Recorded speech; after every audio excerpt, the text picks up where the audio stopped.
Hello, my name is Kiran Koch-Mathews. I'm doing the Lens of Punishment featuring Jump King. Most games have some sort of punishment inbuilt into its system. The extremity varies by each individually. Some makes the player restart from the very start, while others allow the player to respawn and carry on with a slight warning. When taking a deeper look at the idea of punishment, it isn't simply there to create hatred, pain, frustration, and regret. It's there to teach the player a lesson, allowing the player to learn and create a different solution to the problem they had just encountered. Punishment promotes the player to fortify their skills and re-challenge their failure. I'll now focus on a game that uses the idea of punishment very well. It's called Jump King, a game that's difficult and frustrating by nature. The first look at the game, it seems very peaceful. Beautiful pixelated art and calming background music.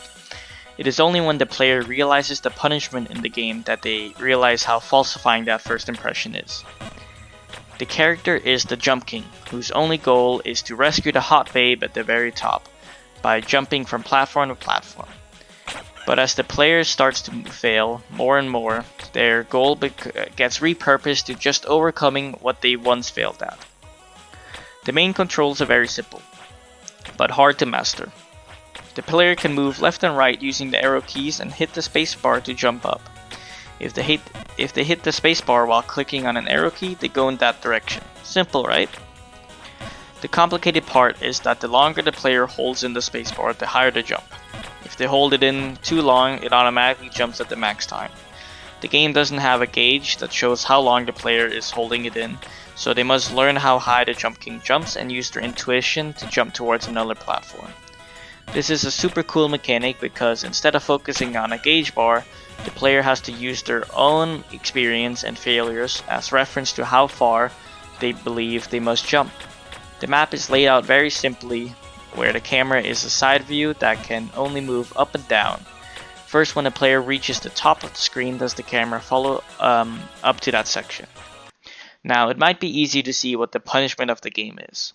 It's falling down and having all one's progress lost. Sometimes it might seem like a coincidence when a player falls down one hole and directly into another underneath, having to restart a lot more progress. However, this is a part of the game that the game devs cleverly laid out. They knew that at some of the more important jumps, it's important to have an equally harsh consequence for not clearing it. When the punishment becomes extremely severe is when the player becomes really frustrated. However, this frustration doesn't make them quit entirely. It pushes them to come back and try to do that jump again. When players usually become so frustrated that they feel like quitting is when they start failing at jumps they know they've already done before repeatedly, or when they fail at a super basic jump and know that the long fall is imminent. Like any good game, the game becomes increasingly more difficult over time while allowing the player's mastery over their mechanics to shine. As they climb upwards, they must become increasingly better at accurately figuring out the timing of how far they must jump. If a player falls down really far, yes, they will have to redo many things they have done before, but they will have an easier time doing so.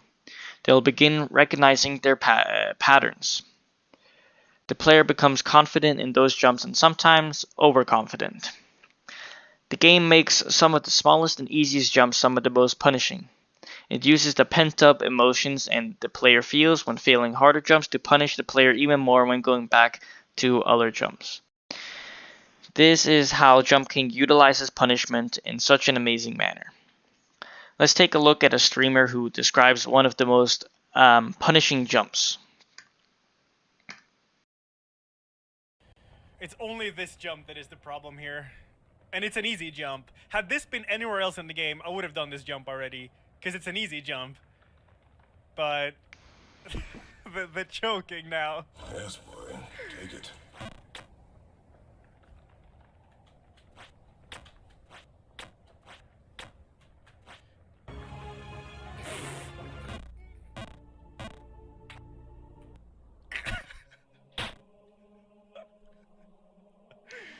Alright. Oh. It's an easy jump, maybe one of the easiest ones. And as the player has made it that far up, they should have the knowledge and skill to complete it. Nevertheless, to the player, it might seem like one of the hardest jumps because of the dread of falling when being so close to the end. Some may ask, is it too punishing? What if the player completely quits because they receive too harsh of a punishment? Yes, it is sometimes too punishing, especially at some of the most important moments seen in the previous clip. However, as said before, this game is meant to be hard and meant to be very punishing. It is normal for players to quit the game and then come back on a later day when they finally calm down again. The more punishment given to the player, the more it builds up the drive to finish the game and attain the satisfaction that comes with doing so. The player remembers the rewarding feeling when reaching a certain checkpoint, and that feeling is what brings them back to attain that future checkpoint again. Another thing to add is that there aren't many rewards in this game. In fact, there's only one visible reward, which takes time for the player to attain and at the same time is fleeting, a checkpoint. The checkpoints in Jump King are simply the name of a new area the player has entered. However, unlike checkpoints in other games, these checkpoints do not save the player from falling down. There are still holes where the player can fall through. It has a more imperceptible reward to help the players. This is also what saves the game from being impossibly difficult to beat. Some of the most punishing jumps will not set the player back to a jump that is extremely hard and punishing. The hard jumps normally set the player back to some of the easier jumps, while the easier jumps can and will not always make the player fall below a hard jump or one whole checkpoint depending on the importance of this easy jump. This makes the game somewhat more balanced and punishing at the same time. The player will continuously be able to attempt harder jumps as long as they complete the easier jumps, while having to be careful not to mess up on the easy jumps. I chose Jump King as the game for this lens because I feel like it displays punishment perfectly.